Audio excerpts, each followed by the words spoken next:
ಮತ್ತೊಂದು ವಿಡಿಯೋಗೆ ಸ್ವಾಗತ ಸುಸ್ವಾಗತ. ವಿಡಿಯೋ ಕೊನೆ ತನಕ ನೋಡಿ. ನಿಮ್ ವಿಡಿಯೋ ಏನಾದ್ರು ಇಷ್ಟ ಆದ್ರೆ ಲೈಕ್ ಮಾಡಿ, ಫಾಲೋ ಮಾಡಿ. ಹಾಗೆ ವಿಷಯಕ್ಕೆ ಬಂದ್ರೆ ಬೆಳಗ್ಗೆ ಬಂದು ಇವತ್ತು ಚಿಗುರು ಬಿಡಿಸಬೇಕಾಗಿತ್ತು.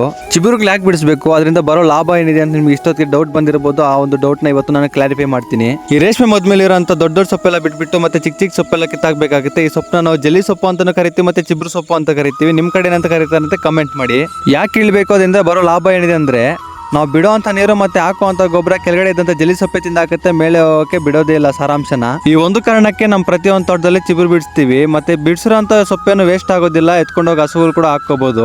ಈ ಕೆಲಸ ಎಲ್ಲ ಮುಗಿಸೋಷ್ಟೊತ್ತಿಗೆ ಬಿಸಿಲು ಜಾಸ್ತಿ ಆಗೋಯ್ತು, ಹಾಗೆ ನನ್ನ ಬಟ್ಟೆ ಎಲ್ಲ ನಂದೋಯ್ತು. ಇವೆಲ್ಲ ಮುಗಿಸ್ಕೊಂಡು ಮತ್ತೆ ಶೆಡ್ ಹತ್ರ ಹೋಗಿ ಅವತ್ತು ಮಿಷನಲ್ಲಿ ದೊಡ್ಡ ಕಡ್ಡಿ ಮಾತ್ರ ಕಟ್ ಮಾಡಿದ್ದೆ. ಈ ರೀತಿ ಜಲ್ಲಿ ಕಡ್ಡಿ ಎಲ್ಲ ಹಾಗೆ ಇತ್ತೋಗಿತ್ತು.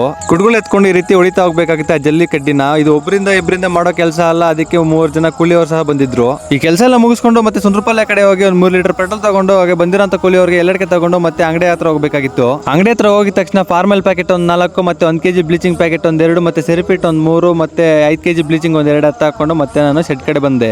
ಅದ್ಯಾಕೆ ಈ ಅಂಗಲ್ಲಿ ವಿಡಿಯೋ ಮಾಡ್ತಿದ್ದೀನಿ ಅನ್ಕೊಂತಿದ್ದೀರಾ? ಮುಂದ್ಗಡೆ ಪೊಲೀಸ್ ಅವರು ಇದ್ರು, 24 ವರ್ಷ ಬಂದ್ರು ಇನ್ನು ಲೈಸೆನ್ಸ್ ಮಾಡಿಸಿಲ್ಲ ಅಂತೇಳಿ ಫೈನ್ ಹಾಕ್ತಿದ್ರು. ಅದಕ್ಕೆ ಈ ಅಂಗಲ್ಲಿ ವಿಡಿಯೋ ಮಾಡಬೇಕಾಗಿತ್ತು. ಹಾಗೆ ಶೆಡ್ ಹತ್ರ ಬಂದು ಸೆರಿಪಿಟ್ ನ ಅರ್ಧ ಬಕೆಟ್ ನೀರು ತಗೊಂಡು ಈ ರೀತಿ ಚೆನ್ನಾಗಿ ಮಿಕ್ಸ್ ಮಾಡಬೇಕಾಗುತ್ತೆ. ಮತ್ತೆ ಮನೆ ಕಡೆ ಹೋಗಿ ಶೆಡ್ ತೊಳೆ ಮಿಷಿನ್ ಈ ರೀತಿ ಗಾಡಿ ಕಟ್ಕೊಂಡು ಮತ್ತೆ ಶೆಡ್ ಕಡೆ ಬಂದು ಪೈಪಲ್ಲಿ ಈ ರೀತಿ ಕಲೆಕ್ಷನ್ ಮಾಡ್ಕೊಂಡು ಮತ್ತೆ ಪೆಟ್ರೋಲ್ ಹಾಕೊಂಡು ಅವಾಗೆ ಮಿಕ್ಸ್ ಮಾಡಿ ಇಟ್ಕೊಂಡಿರೋಂತ ಸೆರಿಪಿಟ್ ನ ತೊಟ್ಟಿಗೆ ಹಾಕಿ ಮತ್ತೆ ಮಿಷಿನ್ ಸ್ಟಾರ್ಟ್ ಮಾಡ್ಕೊಂಡು ಶೆಡ್ ತೊಳೆಕ್ ಹೋದೆ. ಸೆರಿಪಿಟ್ ಎಲ್ಲ ಹೊಡೆದಾದ್ಮೇಲೆ ಮತ್ತೆ ನೆಲಕ್ಕೆ ಬ್ಲೀಚಿಂಗ್ ಚೆಲ್ಬೇಕಾಗಿತ್ತು. ಏನಕ್ಕಪ್ಪ ಅಂದ್ರೆ ಅವತ್ತು ಕೆಸರೆ ಎತ್ತುವಾಗ ನೆಲ ಎಲ್ಲ ಫುಲ್ ಗಲೀಜಾಗಿರುತ್ತೆ, ಅದಕ್ಕೆ ಬ್ಲೀಚಿಂಗ್ ಚೆಲ್ಬೇಕಾಗುತ್ತೆ. ಬರೀ ಬ್ಲೀಚಿಂಗ್ ಚೆಲ್ಲಿ ಹಾಗೆ ಬಿಡಬಾರ್ದು. ಪರ್ಕೆ ತಗೊಂಡು ಈ ರೀತಿ ಚೆನ್ನಾಗಿ ರಬ್ ಮಾಡಿದ್ರೆ ಕೆಳಗಡೆ ಇದ್ದಂತ ವೈರಸ್ ಮತ್ತೆ ಗಲೀಜೆಲ್ಲ ನೀಟಾಗಿ ನಾಶ ಆಗುತ್ತೆ.